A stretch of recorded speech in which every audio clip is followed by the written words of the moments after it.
Bien, como nosotros ya sabemos que la refrigeración, ya sabemos que se puede definir como el proceso de bajar la temperatura a un cuerpo o espacio determinado, quitándole calorías de una forma controlada. Hay que tener en cuenta eso. Tiene un control. Bien conocemos que las aplicaciones de la refrigeración son múltiples y entre las más importantes tenemos la conservación de alimentos y el acondicionamiento de aire. El objetivo básico de la refrigeración es transferir parte del calor de un cuerpo o un espacio hacia un lugar donde ese calor no produzca ningún efecto negativo. De esta manera se logra establecer una temperatura deseada en ese cuerpo o espacio. En física, siempre nosotros hemos estudiado el calor. ¿Y qué es el calor? Pues el calor es una de las formas de energía que se produce por la vibración de las moléculas de los cuerpos. O sea que tenemos un movimiento de moléculas. Y esas moléculas en movimiento es lo que nosotros le llamamos calor, o también átomos en movimiento.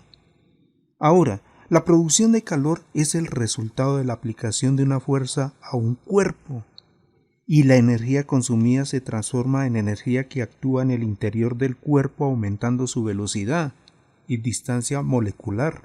Cuando hablamos de la distancia molecular, ya bien sabemos que hay un movimiento de moléculas y ellas se van a mover, se van a alejar, y de ahí es donde se presenta el fenómeno de la dilatación. Entonces recordemos muy bien eso. Y otro tema importante, no debemos de olvidar que la unidad de medida del calor es la caloría. Hay varios métodos obviamente para la transmisión de calor. Una va a ser por conducción, la otra va a ser por radiación y también viene por convección. Esas son las tres maneras de poder radiar el calor. Cuando hablamos por conducción, ya sabemos que es la transmisión de calor desde un punto con una determinada temperatura hasta otro de menor temperatura. O sea, yo tengo que tener un metal caliente y uno frío. ¿Quién le va a transferir del metal caliente hacia el frío? O en el caso del cautín, porque el cautín es un método por conducción. El cautín obviamente está totalmente caliente, o sea que hay un gran movimiento de esas moléculas. ¿A dónde las vamos a transferir? Al estaño. Entonces cuando usted toca el estaño, se transfieren y cuando ya se haya transferido adecuadamente, pues ahí el estaño empieza a fundir. O sea que esa transferencia, en pocas palabras, digamos que puede ser dentro del mismo cuerpo, o sea, dentro del mismo cuerpo se puede estar transfiriendo esa energía, ese movimiento, o también lo puedo hacer de un cuerpo a otro. Eso es lo que tenemos que tener claro con respecto a lo que es conducción, o cómo, digamos, en un momento dado, transmitir el calor por conducción. Otra cosa, sabemos que esas moléculas se van a mover, o sea que tenemos una velocidad de conducción de calor, que obviamente depende del material utilizado como conductor. Por ejemplo, los metales son buenos conductores de calor y uno de los mejores y más utilizados es el cobre. Y como ustedes pueden observar, con eso es que nosotros vamos a trabajar. Otros materiales tales como el poliuretano, la lana de vidrio, el corcho, son utilizados pero como aislantes térmicos. En pocas palabras, hacen lo contrario.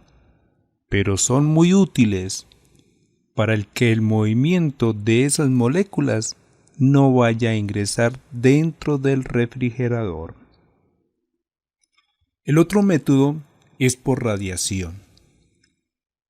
¿Y qué es la radiación? Pues es la transferencia de calor que se da sin la necesidad de un cuerpo o agente conductor, como en el caso anterior. Y en este caso el calor se transmite por medio de ondas o rayos que son capaces de atravesar espacios vacíos, y el alcance de ellos depende de la potencia de la fuente calorífica. Un ejemplo, el sol. Él nos transfiere calor y sabemos muy bien que esa transmisión de calor es por radiación. Otra cosa que sí hay que tener en cuenta es el acabado y el color de la superficie de los materiales, pues es de suma importancia para los efectos de la radiación. Si la superficie es lisa y el color es claro, o mejor aún, es reflectivo, los rayos de calor, al igual que los de luz, son reflejados. Mucho mejor. Pero si la superficie tiene rugosidades y es de color oscuro, sobre todo negro, los rayos caloríficos son absorbidos. Vamos a analizar el otro tipo de transferencia, o sea, por convección. En este caso, la transferencia de calor por convección se da por la diferencia de densidad que sufren los gases y los líquidos. Cuando un gas o un líquido se calienta, pierde densidad, por lo tanto tiende a subir. Y cuando un gas o líquido se enfría o pierde calor, sube su densidad o peso específico y tiende a bajar. O sea, hace lo contrario. Como el aire. Cuando ustedes van a calentar el aire, pues se hace liviano porque se forma un gas, pero cuando ya el aire llega a una determinada altura se enfría, su densidad aumenta, su peso también aumenta y baja. Eso es lo que se hace y eso es lo que nosotros le llamamos por convección. Esto hace que se forme un ciclo permanente que sube el gas o líquido mientras esté cerca de una fuente de calor y bajar cuando se aleja de ella. En el momento que la fuente calorífica se suspenda, se igualan sus temperaturas, sus densidades y desaparece el ciclo mencionado. Bueno, y entonces, ¿qué es el frío? Nosotros ya sabemos que el frío es simplemente la ausencia de calor parcial o total. Eso lo hemos estudiado en física. La ausencia de calor produce frío, así como la ausencia de luz produce sombra. Por lo tanto, el frío no es energía, es ausencia de energía calorífica. El frío se produce cuando se quita el calor a un cuerpo o espacio. Bueno, y nos preguntamos qué es el aislamiento en este caso. Ojo aquí, hasta el momento no existe un material aislante de calor perfecto. Los materiales que se utilizan para aislar el calor lo que hacen es reducir la velocidad de transferencia de calor de tal forma que el sistema de refrigeración, ojo ahí, saque el calor con mayor rapidez de lo que le toma a éste entrarse nuevamente. Un aislante de calor ideal debe evitar la transferencia de calor en sus tres formas que son la conducción, la radiación y la convección. Si este material existiera, la refrigeración fuera mucho más fácil, pero no lo es. Siempre tenemos nuestros limitantes. Para aislar la conducción del calor se utilizan materiales con un factor de conductividad lo más bajo posible. Para aislar el calor por radiación se debe utilizar superficies planas y de colores claros y brillantes que reflejen las ondas de energía radiante. Mientras más refleje el material, menos calor absorbe. En cuanto al aislamiento contra la convección, se utilizan materiales que tienen atrapadas celdas pequeñas de aire, evitando la circulación del mismo, buscando en lo posible que se produzca el menor movimiento. Eso es lo que nosotros hacemos. En cuanto al aislamiento, en cuanto a la temperatura, hay varias definiciones. Digamos que la temperatura se puede definir como el grado de calor con respecto a un cero arbitrario, dado por una de las escalas de temperatura. La temperatura sola no muestra la cantidad de calor, indica únicamente qué tan caliente está un cuerpo con respecto a otro. Esa es una definición. Pero también obviamente nosotros estamos analizando la velocidad de esas moléculas. Eso es temperatura también. En pocas palabras, para no complicar el tema. Ahora, nosotros vamos a utilizar algunas escalas que son bien conocidas: Kelvin, grados Celsius, grados Fahrenheit y grados Rankine. Esas son las 4 que generalmente utilizamos en refrigeración. Y para hacer las conversiones, afortunadamente en la internet hay una calculadora. Pero, sin embargo, ahorita en este momento voy a explicar cómo se hace con las fórmulas para pasar de una escala a otra o hallar el valor de uno a otra escala diferente, puesto que van a cambiar, ya que los que iniciaron con estas medidas nunca el uno estuvo de acuerdo al otro. Porque si hablamos de Kelvin, hablamos de Lord Kelvin y hablamos de William Thomson, porque William Thomson lo nombraron conde y luego le dieron el honor de Lord. ¿Sí? Y William Thomson fue amigo de Prescott Joule. Él tenía una cervecería y tenía problemas con los motores porque se calentaban mucho. Entonces ellos, en pocas palabras, hicieron un estudio profundo acerca del calor y de ahí obviamente nace la termodinámica. Un poquito de historia. Ese centígrado pues no está bien dicho en química. Generalmente la unidad que nosotros conocemos es Celsius en honor a Celsius. Lo mismo que Fahrenheit y lo mismo que Rankine. Bueno, en fin. No quiero alargar mucho el video. Ese tema lo voy a tratar, ¿sí? En otro video. Solamente las unidades, cómo se hace. Pero sí les voy a mostrar en la imagen la diferencia entre Kelvin, entre grados Celsius, Fahrenheit y Rankine, ¿sí? Por ejemplo, para Kelvin existe el 0, pero para Celsius sería menos 273 grados. Para Fahrenheit serían 460 grados. Y para Rankine, 0 absoluto.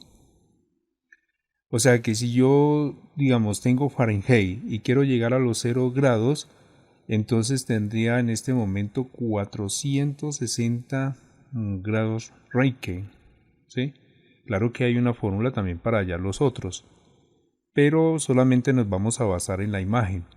Ahora, mientras yo me encuentro en el punto de fusión, ¿sí? Digamos del hielo en este caso, a 492 grados Rankine, pues en Fahrenheit se encuentra en los 32 grados, en los grados Celsius 0 y en Kelvin 273 grados.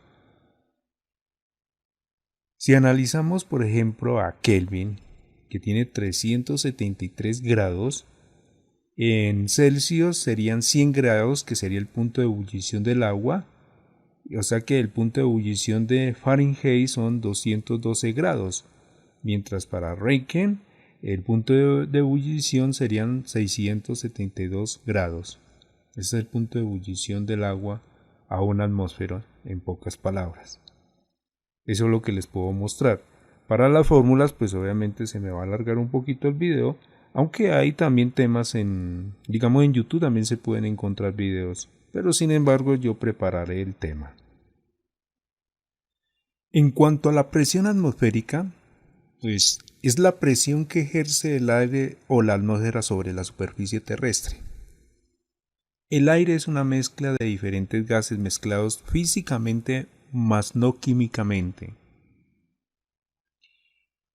El aire o atmósfera rodea totalmente el globo terrestre, formando una capa de 320 kilómetros de altura.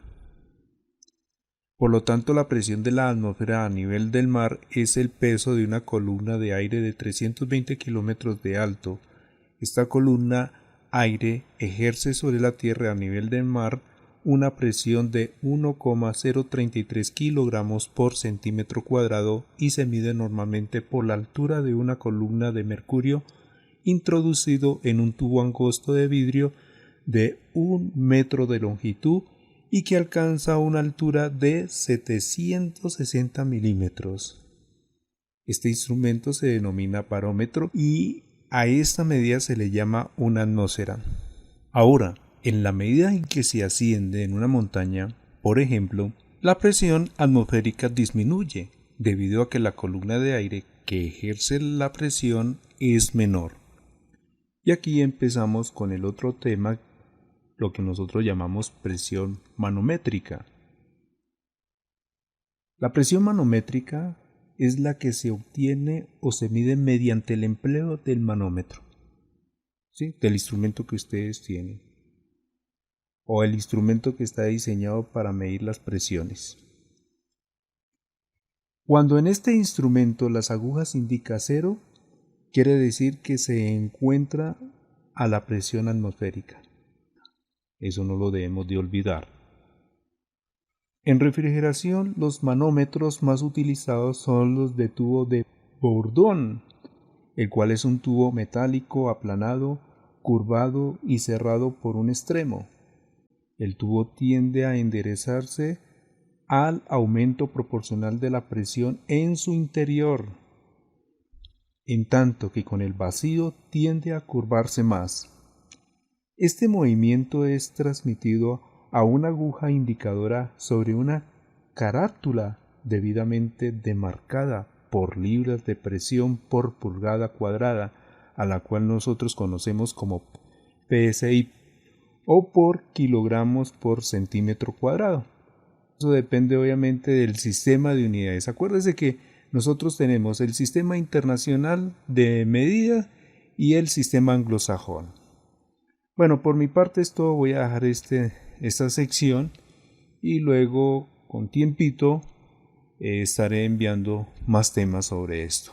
Muchas gracias por su atención.